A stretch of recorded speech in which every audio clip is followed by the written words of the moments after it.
रात के करीब 3 बजे हवा पूरी तरह शांत थी, लेकिन उस खामोशी के भीतर एक ऐसा तूफान जन्म ले चुका था जिसका असर सिर्फ एक देश तक सीमित नहीं रहने वाला था, बल्कि पूरी दुनिया की राजनीति को हिला देने वाला था। 14 फरवरी 2019, पुलवामा हमला, 40 से ज्यादा जवान शहीद, और उसके बाद पूरे देश में सिर्फ एक सवाल गूंज रहा था, जवाब कब मिलेगा।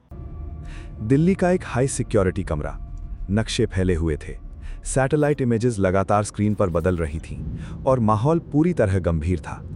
ये सिर्फ एक मीटिंग नहीं थी, ये एक ऐसे मिशन का जन्म था जिसे आगे चलकर दुनिया ने बालाकोट एयर स्ट्राइक के नाम से जाना।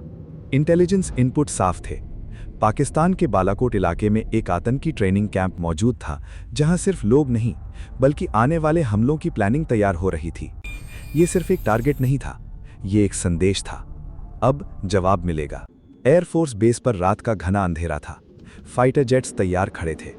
पायलट्स जानते थे कि ये मिशन सामान्य नहीं है, इसमें वापसी की कोई गारंटी नहीं थी। फिर भी कोई पीछे नहीं हटा। 26 फरवरी 2019, करीब 3:30, 12 मिराज 2000 जेट्स ने चुपचाप उड़ान भरी, लो ऑल्टीट्यूड पर, रडार से बचते हुए।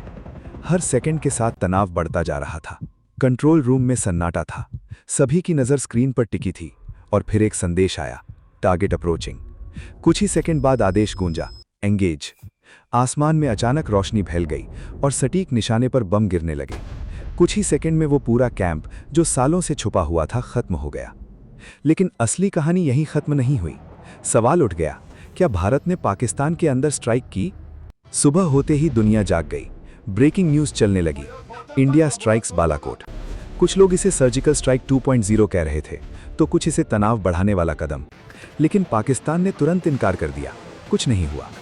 लेकिन अगर कुछ नहीं हुआ था तो इतना तनाव क्यों बढ़ गया? अगले दिन 27 फरवरी को पाकिस्तान की ओर से जवाबी कार्रवाई हुई। उनके फाइटर जेट्स भारतीय एयर स्पेस में घुस आए, और इसी दौरान विंग कमांडर अभिनंदन का MiG-21 क्रैश हो गया और वे पाकिस्तान में पकड़े लिए गए। भारत में टीवी स्क्रीन के सामने तनाव बढ़ता जा रहा था। हर अपडेट दिल की धड़कन तेज कर रहा था। क्या युद्ध होने वाला है? क्या स्थिति नियंत्रण से बाहर जा रही है? और सबसे बड़ा सवाल, क्या अभिनंदन वापस आएंगे? अंतर्राष्ट्रीय दबाव तेजी से बढ़ा।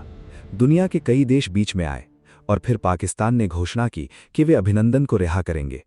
इसे एक पीस जेस्चर कहा गया, लेकिन सवाल वही रहा, क्या ये शांति थी या मजबूरी? वाघा बॉर्डर पर हजारों लोग मौजूद थे, कैमरों की चमक थी, और फिर वो ऐतिहासिक पल आया जब अभिनंदन भारत की धरती पर वापस लौटे।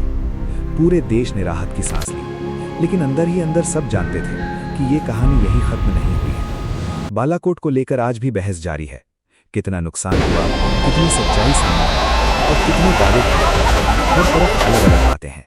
लेकिन एक बात साफ है, भारत ने एक नई लाइन खींच दी थी। ये सिर्फ एक सैन्य कार्यवाही नहीं थी, ये एक संदेश था कि अब अगर हमला होगा तो जवाब भी मिलेगा, और वो जवाब पहले से ज्यादा तेज और सटीक है।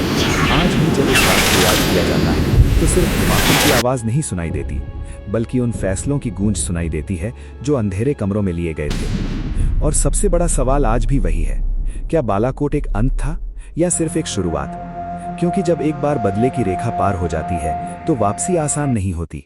और शायद यही वजह है कि 26 फरवरी की वो रात सिर्फ एक तारीख नहीं, बल्कि इतिहास बदल देने वाला एक मोड़ बन गई।